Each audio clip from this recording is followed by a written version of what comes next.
तो साथियों, कैसे आप सभी? उम्मीद है सभी लोग अच्छे होंगे। दोस्तों, आज से जो है हम आपके प्रीवियस ईयर प्रश्नों को हम सॉल्व कर रहे हैं, जो कि आपके यूपी ट्रिपल एससी जो आपका हिंदी का लेवल है वो किस प्रकार से यहाँ पर आने वाला है, जो कि आपका वीडियो री एग्ज़ाम जो है आपका जो है 26 और 27 जून को यहाँ पे प्रस्तावित हो चुका है। तो दोस्तों, हम यहाँ पर लगातार प्रीवियस ईयर पेपर को हम सॉल्व करेंगे और आपका हिंदी का लेवल किस प्रकार से आ सकता है, ऐसे प्रश्न जो है आपके वीडियो एग्जाम में आपके पूछे जाने की पूरी संभावना है। तो चलिए देख लेते हैं किस प्रकार के प्रश्न हैं। तो दोस्तों, वीडियो में अंत तक जरूर बने रहेगा। वीडियो पसंद आए तो एक लाइक जरूर कर देना। पहला प्रश्न आपसे पूछा गया है, केंद्रित और अधिकता में क्रमशः प्रत्यय किस प्रकार के हैं? तो केंद्रित और अधिकता में प्रत्यय कौन सा होगा? तो इत जो है केंद्रित में होगा, केंद्र धन इत जो होगा इसमें इत होगा। अधिकता में जो आपका प्रत्यय होगा वो ता होगा। तो ऑप्शन सी में इसका बिल्कुल करेक्ट आंसर है। अगला प्रश्न आपसे पूछा गया है, अल शब्द के अनेकार्थी कौन सा है? प्रश्न 6 में अल शब्द के अनेकार्थी कौन सा है? तो भंवरा और कोयल ये आपके जो है अली शब्द के जो है अनेकार्थी होते हैं। पत्नी शब्द के पर्यायवाची शब्द कौन से हैं? पत्नी शब्द के पर्यायवाची आपको बताना है। तो भार्या, प्राण, प्रिया जो है आपके पत्नी के पर्यायवाची होते हैं। ऑप्शन सी इसका करेक्ट आंसर है। अगला प्रश्न, अभय उभय के समरूपी भिन्नार्थक शब्द कौन से हैं? ऐसे प्रश्न आपके 1 से 2 प्रश्न आपके वीडियो में पूछे जाएंगे। तो उभय माने क्या होता है? तो निडर होता है। उभय माने क्या जो है दोनों होता है। तो ऑप्शन ए इसका बिल्कुल करेक्ट आंसर होगा। अगला प्रश्न, चपला चपल के समरूपी भिन्नार्थक कौन से हैं? तो चपला चपल के समरूपी भिन्नार्थक आपसे पूछा गया है। तो चपला जो है आपका बिजली का होता है, चपल जो है आपका तेज होता है। तो ऑप्शन ए इसका बिल्कुल करेक्ट आंसर होगा। विकल्प में सही विलोम युग्म है, तो इसमें जो सही युग्म आपका विलोम शब्द है। तो करुण जो है निष्ठुर होता है। ऑप्शन ए इसका बिल्कुल करेक्ट आंसर है। दोस्तों, वीडियो में अंत तक जरूर बने रहेगा। इस प्रकार के जो है प्रश्न आपको जो है वीडियो री एग्जाम में आने की पूरी संभावना है। हम कोशिश करेंगे आपके ज़्यादा से ज़्यादा प्रीवियस ईयर प्रश्नों को हल कराने की कोशिश कर रहे हैं। दिए गए ऑप्शन में से स्त्रीलिंग शब्द कौन सा है? स्त्रीलिंग शब्द कौन सा है? तो आज्ञा जो है आपका स्त्रीलिंग शब्द है। अगला प्रश्न, कौन सा शब्द पुल्लिंग शब्द है? पुल्लिंग शब्द जो है विवाह जो है आपका पुल्लिंग शब्द होता है। ऑप्शन सी इसका करेक्ट आंसर है। निम्न में से किस शब्द की वर्तनी सही है? तो विधाता जो है इस प्रकार से शुद्ध रूप से लिखा जाता है। तो ऑप्शन ए इसका बिल्कुल करेक्ट आंसर है। अगला प्रश्न, निम्न में कौन सही वर्तनी वाला है? सही वर्तनी वाला शब्द कौन सा है? तो चाहार दीवारी जो है इस प्रकार से शुद्ध रूप से लिखा जाता है, जो कि ऑप्शन नंबर बी में दिया गया है। अगला प्रश्न, निम्न में कौन सी वर्तनी सही है? तो कौतूहल जो है इस प्रकार से शुद्ध रूप से लिखा जाता है। दोस्तों, यही आपसे प्रश्न हर बार रिपीट होंगे, कहीं ना कहीं आपके ये परीक्षा में जरूर रिपीट हुए हैं। तो इन प्रश्नों को जो है आप अच्छे से ध्यान करके पढ़ना है। अगला प्रश्न आपसे पूछा गया है, महेश गीत गा रहा था, वाक्य में काल कौन सा है? प्रश्न 17 में कौन सा काल है? तो महेश गीत गा रहा था, तो यहाँ पर कार्य जो अभी पूर्ण नहीं हुआ है, तो इसलिए यहाँ पर जो है अपूर्णभूत होगा। ऑप्शन ए इसका करेक्ट आंसर होगा। सत्संग में जाने के बाद मन को शांति मिली है, दिए गए वाक्य का काल पहचानना है।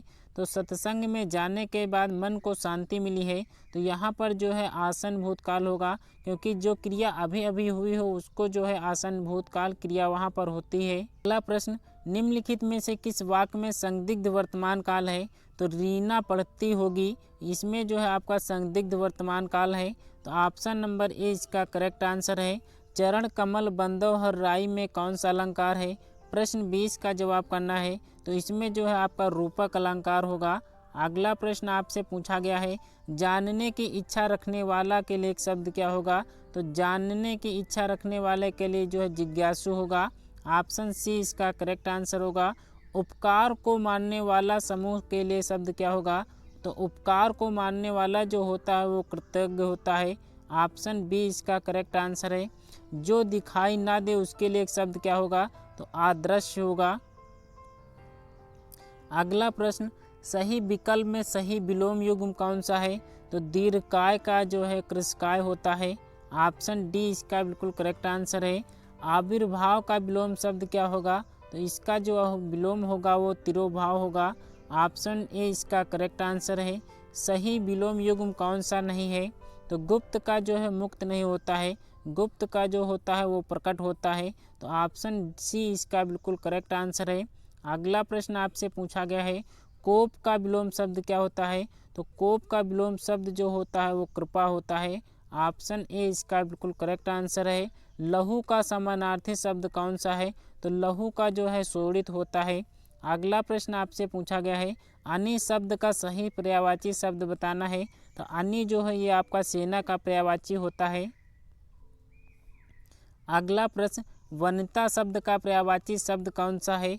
तो वनिता जो है आपका किसका होता है? ये आपका जो है जानकी का होता है। ऑप्शन डी इसका बिल्कुल करेक्ट आंसर है।